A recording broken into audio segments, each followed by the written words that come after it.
حقیقت یہ ہے کہ قادیانی دھوکے اور فراڈ کا نام ہے جو 19ویں صدی کے آخر میں انڈیا کے علاقے قادیان سے نمودار ہوا۔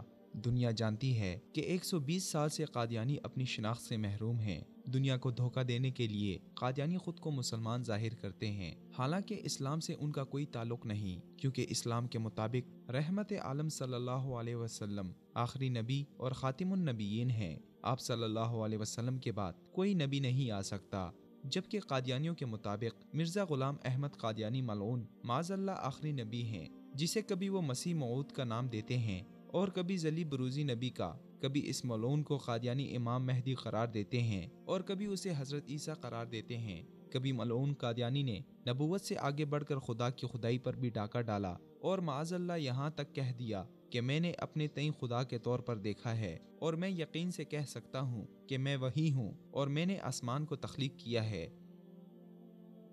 قادیانیوں کا یہ بھی عقیدہ ہے کہ جو ملعون مرزا غلام احمد قادیانی کو نبی نہیں مانتا وہ کافر ہے۔ یہی بات 1973 میں قادیانیوں کے خلیفہ نے پاکستان کی پارلیمنٹ میں کہی تھی، جس پر پورا ایوان ہکا بکا رہ گیا تھا۔ قادیانیوں کے انہی غلیظ عقائد کی وجہ سے دنیا میں پہلی مرتبہ 1974 میں پاکستان کی پارلیمنٹ نے متفقہ طور پر قادیانیوں کو دائرہ اسلام سے خارج قرار دیا۔ بعد ازاں قادیانی دھوکے اور فرار سے جب باز نہ آئے تو 1984 میں صدر ضیاء الحق شہید نے صدارتی آرڈیننس کے ذریعے قادیانیوں کو اسلام کا نام اور اسلامی اصطلاحات کا استعمال کرنے سے روک دیا، لیکن قادیانی ابھی تک دھوکے اور فراڈ سے باز نہیں آئے۔ پاکستان سمیت دنیا بھر میں خود کو مسلمان ظاہر کر کے لوگوں کو گمراہ کرنے میں مصروف ہیں۔ چنانچہ ایک رپورٹ کے مطابق قادیانی دنیا کے کئی ممالک میں سرگرم ہیں۔ اسی رپورٹ میں قادیانیوں کی دنیا بھر میں آبادی کو لاکھوں میں ظاہر کر کے دنیا میں انہیں 1% مسلم کمیونٹی ظاہر کیا گیا ہے۔ اگرچہ یہ بات حقیقت کے خلاف ہے، مگر اس میں کوئی شک نہیں کہ قادیانی دنیا کے کئی ملکوں میں بڑے پیمانے پر اپنی مذموم سرگرمیوں میں مصروف ہیں اور مسلمانوں کو گمراہ کر کے قادیانی بنا رہے ہیں۔ قادیانیوں کی مذموم سرگرمیوں کا اندازہ اس سے لگایا جا سکتا ہے کہ دنیا بھر کے 3 بڑے ممالک برطانیہ، کینیڈا اور انڈیا قادیان میں قادیانیوں کے خصوصی جلسے ہوتے ہیں، جس میں سیاسی نمائندوں اور مغربی میڈیا کو خصوصی طور پر بلایا جاتا ہے، جبکہ باقی ممالک میں ہر ماہ کارنر میٹنگ ہوتی ہیں۔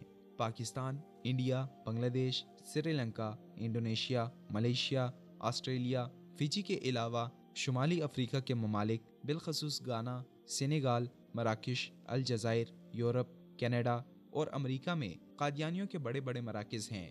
ان مراکز کو دھوکہ دہی سے اسلامی سینٹر اور مساجد کا نام دیا جاتا ہے۔ ان ممالک میں قادیانی اہم عہدوں تک پہنچنے یا اہم عہدیداروں سے روابط بڑھانے کے لیے سرتوڑ کوشش کرتے ہیں۔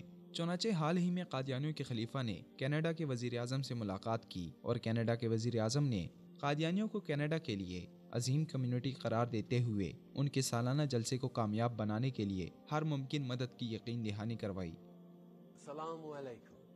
Hello everyone and welcome to this year's Ahmadiyya Jalsa Salana. A big thank you to all the organizers who made this event possible, and thank you to everyone here for coming together this weekend. The Ahmadiyya community is a strong voice for the values at the heart of Canada. You work tirelessly to make a difference in your communities here and around the world. Love for all and hatred for none is an example to all of us. اسی طرح حال ہی میں مراکش کی فوج میں اعلیٰ عہدوں پر قادیانیوں کی موجودگی کا انکشاف ہوا، جس کے بعد درجن سے زائد جرنیلوں، کرنلوں اور بریگیڈیئروں کو قادیانی ہونے کی وجہ سے برخاست کیا گیا۔ اس کے علاوہ تحریک ختم نبوت کے لیے برطانیہ، امریکہ اور کینیڈا میں کام کرنے والے مسلمانوں کے خلاف جاسوسی کے لیے ان ممالک کی انتظامیہ قادیانیوں کو مشیر بناتی ہیں اور مختلف ہیلے بہانوں سے تحریک ختم نبوت والوں کو قادیانیوں کے کہنے پر پریشان کیا جاتا ہے۔ دنیا کے اکثر ملکوں میں قادیانیوں کا طریقہ واردات یہ ہوتا ہے کہ وہ خود کو مسلمان ظاہر کرتے ہیں، پھر پاکستان کا نام استعمال کر کے لوگوں کو دھوکہ دیتے ہیں۔ ظاہر سی بات ہے، پاکستان اور پاکستان کے مسلمانوں کے بارے میں دنیا جانتی ہے کہ وہ نظریہ اسلام کے نام پر بننے والا دنیا کا پہلا ملک ہے، اس لیے کسی قادیانیوں کے مکروہ عزائم کے بارے میں شبہ تک نہیں ہوتا۔ بعد ازاں مختلف فلاحی کاموں کے ذریعے وہ اپنا زہر لوگوں کو پلاتے ہیں اور پھر آہستہ آہستہ لوگ ان کی طرف مائل ہو کر گمراہ ہو جاتے ہیں۔ اس کی تازہ مثال روہنگیا کے مظلوم مسلمان ہیں کہ وہاں انہوں نے خود کو پاکستانی مسلمان ظاہر کر کے اور فلاحی کاموں کی آڑ میں قادیانیت کی وسیع پیمانے پر تبلیغ شروع کر رکھی ہے۔ یورپ، کینیڈا اور امریکہ وغیرہ میں قادیانیوں کا طریقہ واردات الگ ہوتا ہے، چنانچہ یہاں یہ خود کو مظلوم اقلیت قرار دیتے ہیں اور پاکستان میں قادیانیوں کے خلاف جو قوانین ہیں ان کا حوالہ دے کر ہمدردیاں سمیٹتے ہیں۔ اس طرح پاکستان اور اسلام کے دشمن قادیانیوں سے ہمدردی جتانے کے لیے پاکستان پر وقتاً فوقتاً دباؤ ڈالتے ہیں اور توہین رسالت اور ختم نبوت جیسے قوانین کو انسانی حقوق کے خلاف قرار دے کر انہیں ختم کرنے کی بات کرتے ہیں۔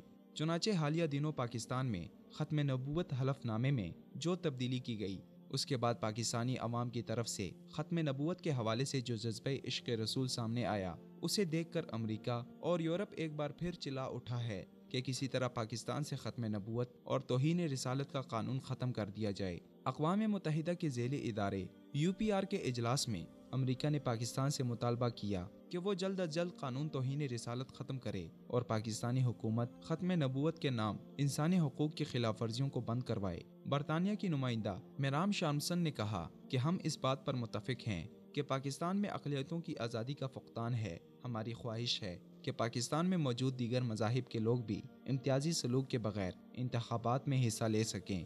ان حقائق کی روشنی میں ہر مسلمان بآسانی اندازہ لگا سکتا ہے کہ قادیانی کس طرح پاکستان اور اسلام کو بدنام کرنے کے لیے دنیا بھر میں سرگرم ہیں، لیکن الحمدللہ مسلمان ختم نبوت پر ڈاکہ ڈالنے والوں کے خلاف ابھی تک حساس ہیں اور قیامت تک انشاءاللہ رہیں گے۔ یہی وجہ ہے کہ پاکستان کے بعد 1974 میں مکہ مکرمہ میں رابطۂ عالم اسلامی کے تحت منعقد ہونے والے 144 ممالک کے مشترکہ اجلاس میں قادیانیوں کو دائرۂ اسلام سے خارج قرار دیا گیا۔